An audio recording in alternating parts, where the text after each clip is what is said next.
नमस्कार। आज हम MSD 6 के अंतर्गत वापस से विश्व मानवतावाद की प्रवृत्ति के बारे में बात करेंगे कि देखिए कितनी सिमिलरिटी है कि 2020 में भी कि 1920 में भी उसी तरह से नए युग की नई कल्पना की जा रही थी और विश्व मानवता की कल्पना की जा रही थी। विश्व मानवतावाद पर काम किया जा रहा था और आज भी वही स्थिति है कि आज भी हम उसी पर काम कर रहे हैं। यानी विकास तो हुआ है। यदि हमारी कल्पना अच्छी थी तो कल्पना का जो है हमें उसका फल अच्छा ही मिला है और अब हम जो कल्पना कर रहे हैं वो उस कल्पना का फल बहुत जल्दी मिलेगा। इसका कारण ये अब हमारे पास बहुत सारी सी नई चीज़ें जुड़ चुकी हैं, नए लोग जुड़ चुके हैं, बच्चे बदल चुके हैं, पूरी पीढ़ी बदल चुकी है। तो इसका प्रभाव अब ज़्यादा होगा। लेकिन हम बात करते हैं 1920 के उस समय की बात। तो उसमें विश्व मानवतावाद की दो रचनाएं पहले मिलूंगी, फिर उस पर बात कहना चाहूँगी। तो देखिए एक रचना है, हम सब कुछ करके भी मानव, हम ही देवता, हम ही दानव, हम ही स्वर्ग की, हम ही नरक की, क्षणभर के सीमा छुआते, हम कब अपनी बात छिपाते।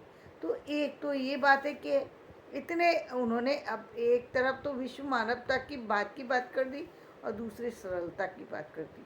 दोनों चीज़ों की अभिव्यक्ति उन्होंने छोटी सी दो लाइनों में करी है। एक और रचना देती हूँ, मानव मानव से नहीं भिन्न, मानव मानव से नहीं भिन्न, निश्चय हो श्वेत कृष्ण अथवा यह नहीं क्लिन्न।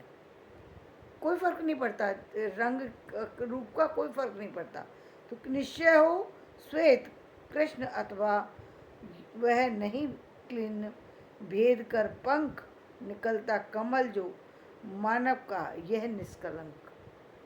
तो यानी ये वो मानव की, भारतीय मानव की वो मानव, उस मानव की कल्पना की जा रही है जो कमल की तरह से सारी परिस्थितियों को झेलते हुए भी खिल करके आता है और ना ही वो अपनी खुशबू खोता है, ना ही अपनी सुंदरता को खोता है।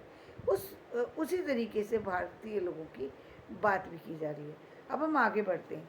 तो छायावाद की कविता में राष्ट्रीय चेतना तो है, अंध राष्ट्रवाद नहीं। एक और विशेषता थी कि राष्ट्रीय चेतना थी, अंध राष्ट्रवाद नहीं था। यानी अंध भक्ति नहीं थी।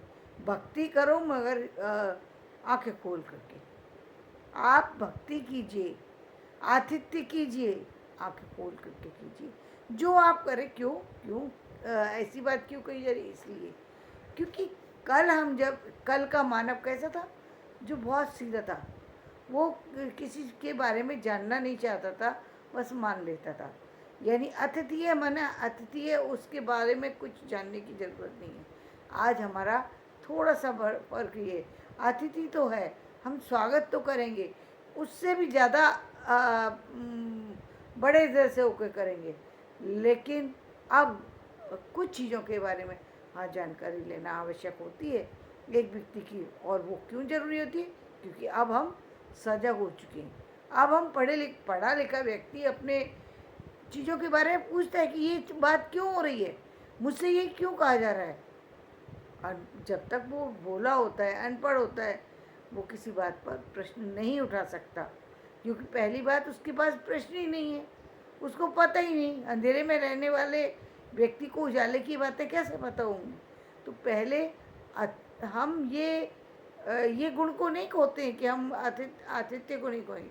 लेकिन हाँ, जरूरी है कि अब हम सजगता से, तो वही बात थी कि राष्ट्रीय चेतना तो थी, लेकिन अंध राष्ट्रवाद नहीं कि कोई भी हम अंध राष्ट्रभक्ति में चले जा रहे हैं। और ऐसी कल्पना उस समय नहीं थी। राष्ट्र के स्वाधीनता संग्राम के संबंध राष्ट्र के स्वाधीनता संग्राम से संबद्ध होते हुए भी कवि रविंद्रनाथ ठाकुर के विश्व मानवतावाद से प्रेरणा प्राप्त कर अपने काव्य में विश्व दृष्टि की ही अभिव्यक्ति करते रहे। पंत जी ने छायावाद पुनर्मूल्यांकन में बार बार इस बात पर बल दिया कि छायावाद विश्व दृष्टि से अनुप्रेरित था। और यही उसकी आधुनिकता भी थी।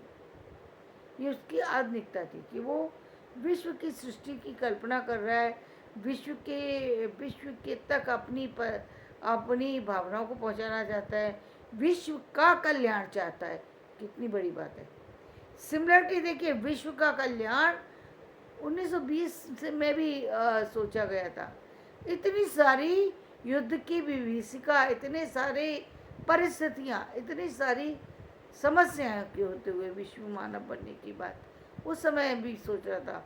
विश्व गुरु होने की बात उस समय भी सोची जा रही थी और काम भी किया जा रहा था। लेकिन फ़र्क इतना है कि आज जब हम विश्व गुरु होने की बात कर रहे हैं तो हमारे भारत का बच्चा बच्चा जाग चुका है। उस समय भारत के सारे लोग सोए हुए थे। शिक्षा प्रणाली थोड़ी नहीं, बहुत शिथिल स्थिति में आगे बढ़ रही थी। ये फर्क था दोनों में। अब बहुत तीव्र गति से आगे बढ़ रही है।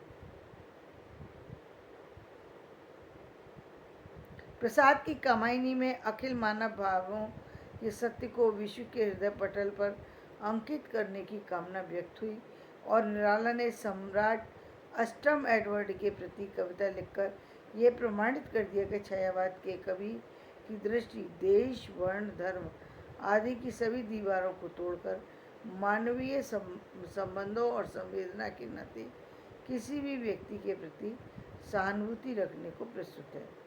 तो इस तरीके से हम देखते हैं कि विश्व मानवतावाद की भावना उस समय में कितनी महत्वपूर्ण बन चुकी थी और लोग जो है उस तरफ किस तरह से बढ़ रहे थे।